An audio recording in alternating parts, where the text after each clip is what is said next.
The Provoked Wife by John Vanbrugh. Characters, Summary, Analysis. Hello and welcome to the discourse. The Provoked Wife was the second and the last completed play by John Vanbrugh that was first staged in 1697.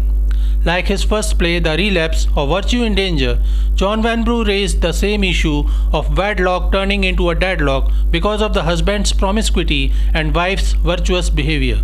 However, again he offers an insight into how a wife may also take the same course of promiscuity if she decides she also attains many venues to cheat. The premise of the plot that a wife trapped in an abusive marriage might consider either leaving it or taking a lover outraged some prominent sections of English society of the Restoration age. Yet the play proved to be a huge success. It is a Restoration comedy. However, the lead character, Mrs. Brute, may appear to be a tragic heroine and the play appears a problem play. Characters. Sir John Brute is a promiscuous rake who sets his eyes on a voluptuous, beautiful Lady Brute. Lady Brute was a virtuous girl belonging to a poor family. They engage in a haste marriage, she for money and he for sex. However, after some months, John Brute is again attracted to his rakish behavior and finds himself trapped in an unwanted marriage. Lady Brute is also provoked by her husband's infidelity, but she is bound by her goodness and virtues. Yet she meets a gentleman named Constant and finds herself deeply attracted to him. Constant also desires Lady Brute, but he respects her virtuous attitude and loyalty towards her husband. He continues to meet her and they flirt with each other while Lady Brute continues to protect her virtuous self. Belinda is Lady Brute's niece who realizes that she is in love with Constant. She knows how brutish and rude her uncle is towards her aunt. She supports Lady Brute's relationship with Constant. Constant, on the other hand, is very respectful towards Lady Brute and remains ready to protect her dignity in all situations. His friend Heartfree is in love with Belinda and wishes to marry her, but he has to ask Sir John Brute's permission for her hand in marriage. Lady Fanciful is a preposterous neighbour of Lady Brute. She is a female version of Lord Foppington. She is enamored by Heartfree and wants to marry her and thus is jealous of Belinda and Lady Brute. Summary of The Provoked Wife. The play is divided into 5 acts. The play starts with a soliloquy by John Brute, who expresses how bored he is with being married. Soon, Lady Brute appears and asks an innocuous question, to which Brute, being rude, starts his surly angry replies and leaves home. Lady Brute then offers her soliloquy, asking what wrong did she do to suffer such indignities and inhuman behavior by her husband. She admits that others had warned her about Sir John Brute, but she married him because of his money as she was poor and believed that she could change him. Belinda enters home and understands what might have happened. She says how rude her husband John Brute is. She reminds Lady Brute that he is an infidel and continues to go to brothels. Belinda says that she knows her aunt has a soft corner for Constant and starts praising how good a gentleman Constant is. Lady Brute stops her and preaches to her about how women ought to resist the temptation to flirt and coquette outside their marriages. Then the two women start discussing Lady Fanciful, the annoying neighbor.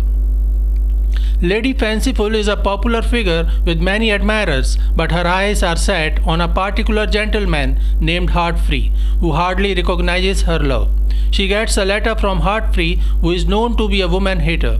In the letter, Heartfree rejects her love for him and says that she is a damned attractive woman but has made herself so prettified and pretentious that she has become a figure of fun. Lady Fanciful cries how rude Heartfree is, yet finds him more desirable than he ever was. Heartfree and Constant visit Sir John Brute's house to meet him. Heartfree is a close friend of Constant who is sad. When Sir John Brute meets them, he asks why he is sad. Is it because of a woman? This is true because Constant is sad for Lady Brute, whom he loves from the heart, despite her being married to Sir John. Sir John is unaware of this. At the same time, Lord Rake and Colonel Bully arrive at Brute's house and ask him to accompany them to the brothel. John Brute goes out with them while telling Heartfree and Constant to stay until he returns. This offers Constant a chance to express his feelings for Lady Brute as she enters with Belinda. Lady Fanciful arrives and interrupts Constant before he could say anything and complains about how rudely Heartfree addressed her in his letter to her. Belinda realizes that Lady Fanciful is in love with Heartfree and starts flirting with him to tease her. Heartfree realizes that Constant will have no chance to express his love to Lady Brute, so he takes him away. Lady Brute and Belinda are alone again as they talk. Lady Brute confesses that she feels weak for Constant but isn't willing to go the immoral way alone. She asks if Belinda is interested in Heartfree, and Belinda says that she might be, but Heartfree isn't that interested in her. Meanwhile, Sir John Brute, Lord Rake, and Colonel Bully are heavily drunk. They attack a tailor passing by them and rob the clothes he was taking to deliver. It is a woman's dress, a lady gown, that he made for Lady Brute. John Brute doesn't know anything about that dress, but in his drunken state, he finds it attractive and wears it himself. Lord Rake and Colonel Jovial jokingly call him the Amazon, and John Brute says that he is Boudica, a queen of the ancient British Iceni tribe who fought against Romans. As they go forward, they meet a constable and a watch. Under the effect of alcohol, Sir John Brute announces that they are the enemy or the Romans, and as he is Boudica, he attacks them with his club. The watch subdues him and arrests him while Lord Rake and Colonel Bully run away. The constable takes Sir John Brute to the magistrate. When the magistrate asks him why he is wearing a lady's gown, he answers that he is Boudica, the Queen of Britain. The magistrate says that you are heavily drunk and asks again how he got that feminine dress. Sir John Brute answers that he is Lady Brute and this is her own dress. Sir John gives the impression of a rebellious, fearless, drunken, lawless wife. The magistrate feels sorry for his drunken state and lets him go free. Meanwhile, Heartfree is still thinking of how Belinda flirted with her. He is deeply impressed by her and admits to Constant that he is in love with her. Soon the servant brings a letter from some anonymous admirers. As Constant reads the letter, he informs Heartfree that they have been invited to a rendezvous in Spring Walk that evening at 8 p.m. Heartfree doesn't want to go as he is too lovesick, but Constant takes him anyways. At Spring Walk, they meet two voluptuous young women wearing masks so they may not recognize them.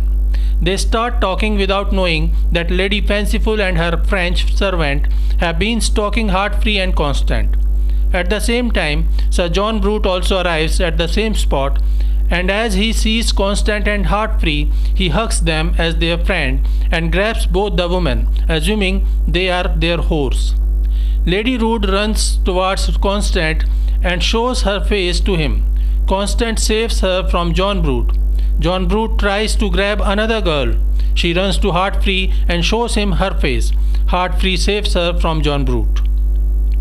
Meanwhile, Lady Fanciful and her servant hide in an arbor out of fear. Constant and Heartfree send John Brute away, and then Heartfree openly confesses his love for Belinda and takes him away for a stroll. As Constant and Lady Brute are alone, he admits his love for her. Lady Brute also confesses that she also loves him, but states that she holds her virtue high and her loyalty to her husband is supreme. She says that even Constant loves her only for her virtues, and if she lowers herself from her loyalty to her husband, will he still love her? Constant agrees, but fails to control himself and starts kissing her and dragging her to the arbor where Lady Fanciful is hiding. As she realizes that someone is coming there, she gets out with her servant and runs away. Lady Brute gets frightened about being seen by someone while Constant was kissing her. She worries her reputation will be ruined. However, she saves her virtue. Heartfree and Belinda returns and the four decide to come back to Lady Brute's house. As they are playing some card game at home, Lady Brute's servant informs them that Sir John Brute is returning home. As he returns, he tries to rape Lady Brute while Constant and Heartfree are hidden in a closet. Observing his rude behavior, Constant jumps out and faces John Brute. He challenges him to a duel or to leave Lady Brute alone. Sir John Brute confesses that though married, he never loved Lady Brute and accepts defeat. Heartfree then asks for Belinda's hand in marriage, to which John Brute agrees. At the end of the play, Heartfree marries Belinda while Lady Brute remains in the deadlock of wedlock. Constant continues to pay court to Lady Brute, and she continues to try to maintain her virtue. So this is it for today. We will continue to discuss the history of English literature. Please stay connected with the discourse. Thanks and regards.